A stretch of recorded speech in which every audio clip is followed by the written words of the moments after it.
So my name is Kenneth Luna. I'm a licensed professional counselor, as well as a clinical counselor here and associate professor. A little bit about me, so you're like, who is this guy talking to me? I have a master's degree in clinical mental health counseling. I have a bachelor's degree in elementary education. I was a kindergarten teacher for a little bit. I'm currently a PhD student at Texas Tech University in counselor education.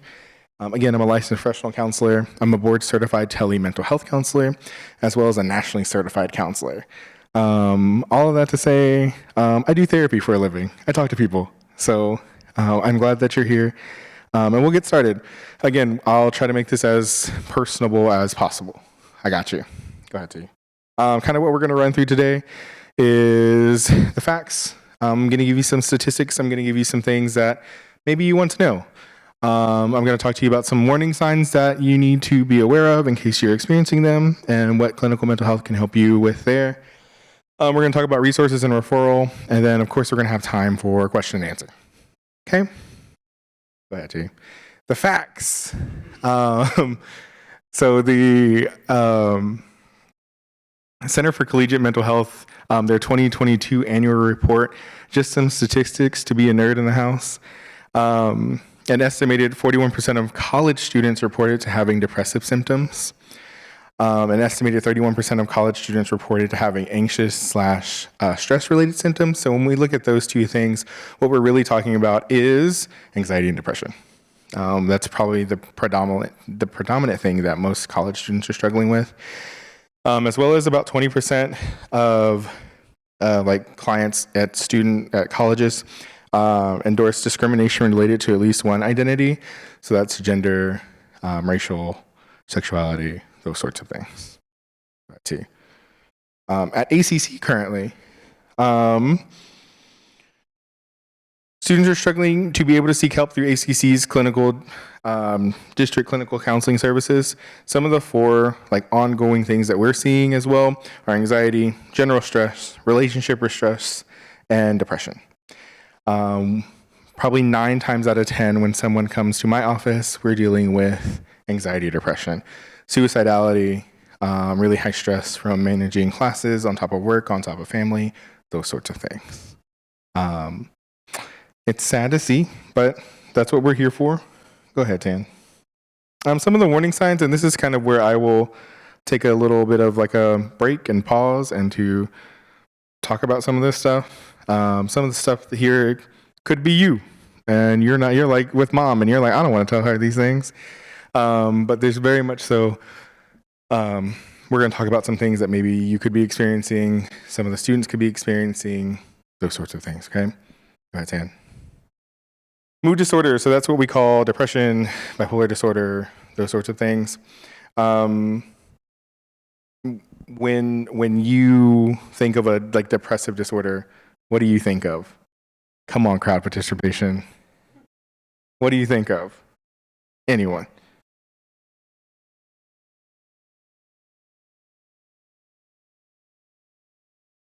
Right? Right, some of our physical symptoms, right? So some of those physical things, we could look sad, maybe we haven't showered in 3 or 4 days. Our hair's messy, we don't really know what's going on.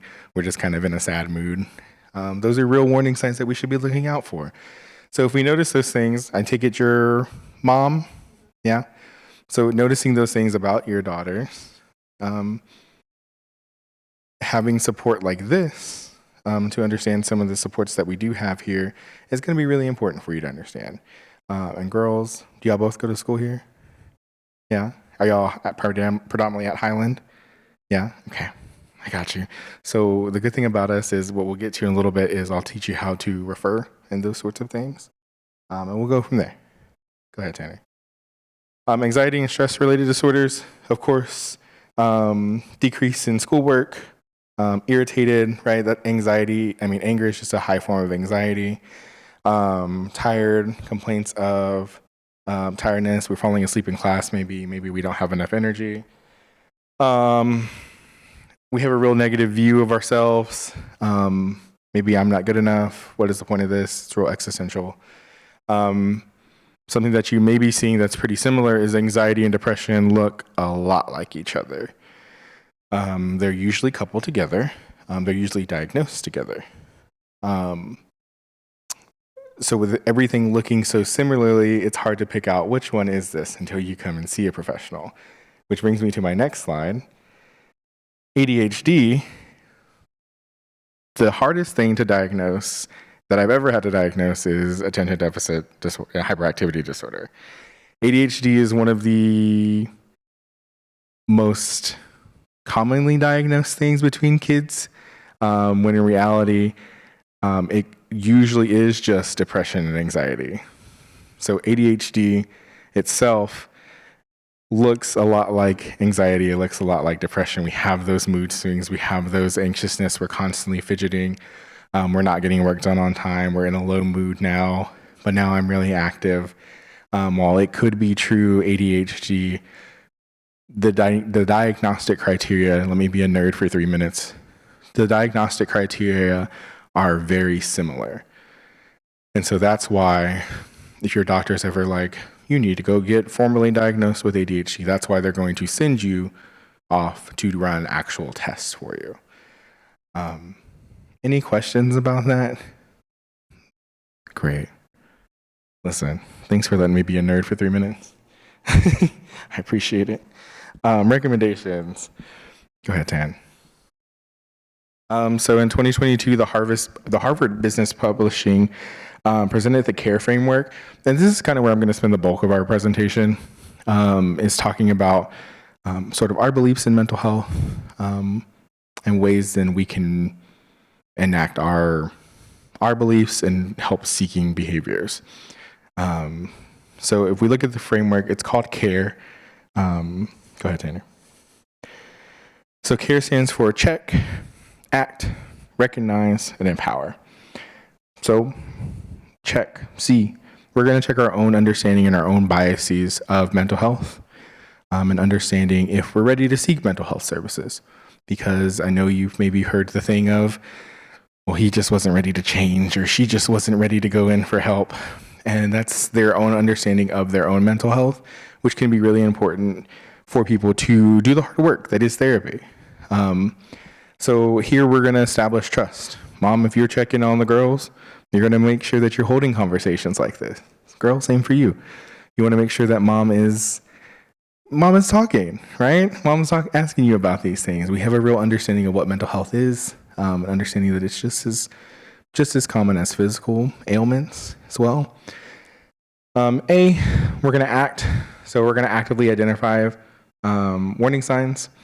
So again, if you know you're struggling really hard in class, you know you're struggling really hard meeting deadlines, those sorts of things.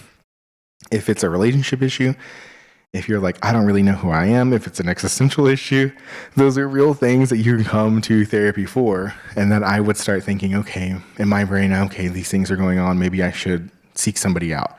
Maybe I need help with something. With understanding those things, then we're going to recognize, again, we're going to have conversations about mental health now, right? We're going to gauge how mom actually views it. We're going to gauge how the girls actually view it. I'm going to gauge with whoever else in therapy, right? How do you view mental health? Is this important to you? If it's not important to you, how can we make it a little bit more important to you? And then we're going to empower. We're going to make sure that you know that this is a safe place for you to learn. I know that we are in a big room and it's just me and you three, but to know that ACC as a whole is a safe place and that we recognize and understand the importance of mental health, especially on campus, is probably one of the biggest things that I will stand on about ACC. Go ahead, T. So I'm going to tell you about the real meat of everything: how to refer, how to get here, how to come see me.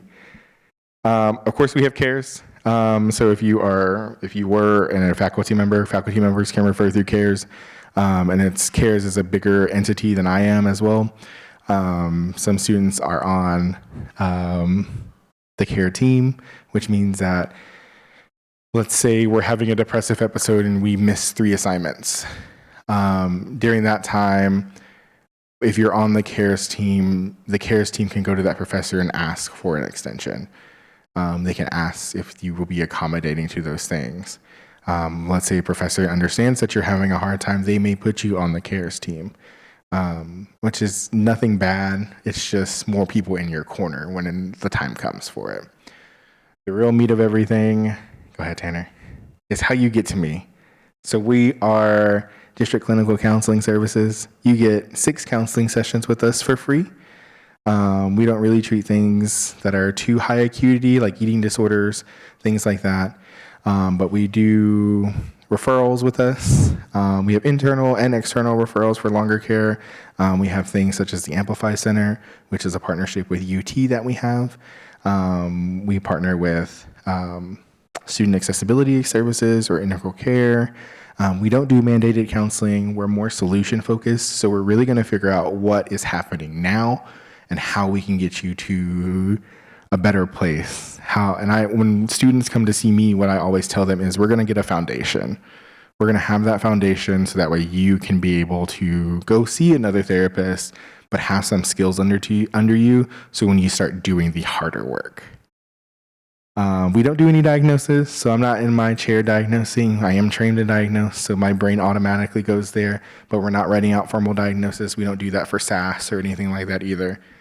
And to get an appointment with us, we have a referral form that I will show you.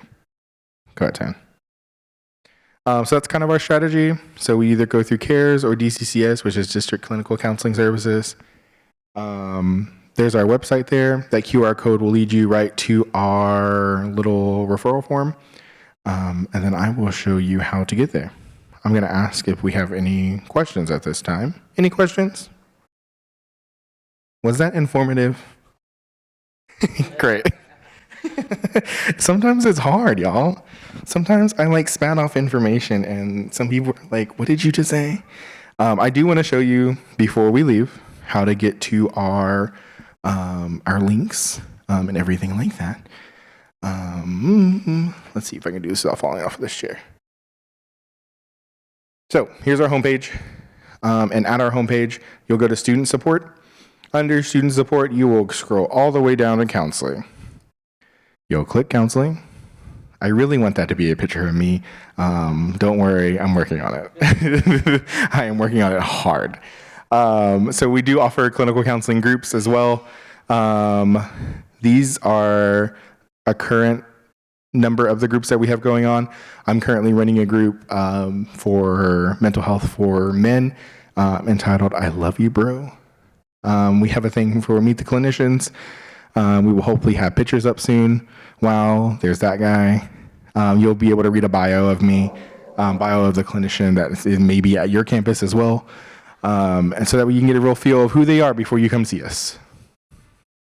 We also have videos and resources. I don't know if they've been updated, but hey, we have them. And down at the bottom, we have, where's it at? There it is, submit a request. So if we start at the top and we scroll all the way down, we will submit a request. And that'll bring up our district clinical counseling service referral and request form. The most important thing to note about this form is at the bottom. So if we scroll all the way to the bottom, there's also some emergency numbers there too. Because we're not available 24/7, I work 8 to 5 and I have the weekends off. Please don't contact me on the weekends. Just kidding. If we scroll all the way down, the most important thing to remember is to, right here, does a student agree to be contacted by a member of the clinical counseling team? Without marking yes to this, I can't reach out to you. Our team cannot reach out to you. So click yes on that, please. The rest of the form is pretty self-explanatory. There's the type of concerns that we have going on here, anything else that's been going on, the campus that you want to be at, if you want to do in-person or virtual sessions, because we do also offer virtual sessions, and phone sessions as well. This is this is where you put your information in, gender, name, your ID, date of birth, those sorts of things. This section 1 is for faculty and staff who are submitting on your behalf. So that's also important. But if you're doing it as a student, you don't have to do that. Okay. I am at the end of my presentation. Anybody have any questions for me? Yes, ma'am. Oh, I got a question.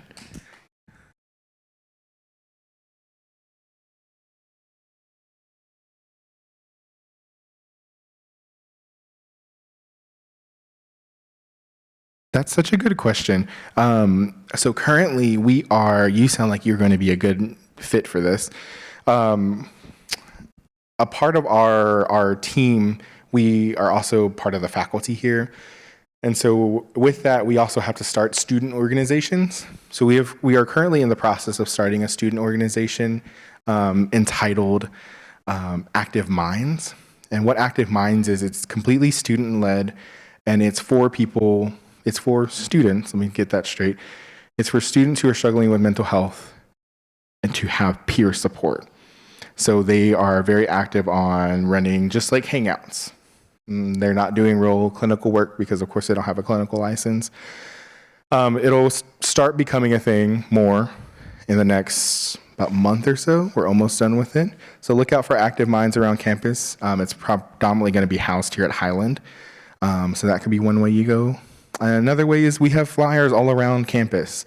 They say take care of your mind, and there's a cute little graphic that I designed. And that QR code's there or the website's there. If you think somebody's struggling, say, hey, I know Kenny at Counseling Services. That guy's cool. Let me go. You should go see him. Or you should go see the counselor that's here. Her name is Lena. That's a good question. Good job. Anything else? Hey, I appreciate y'all. Thank you. I appreciate you. Yay! Look at us.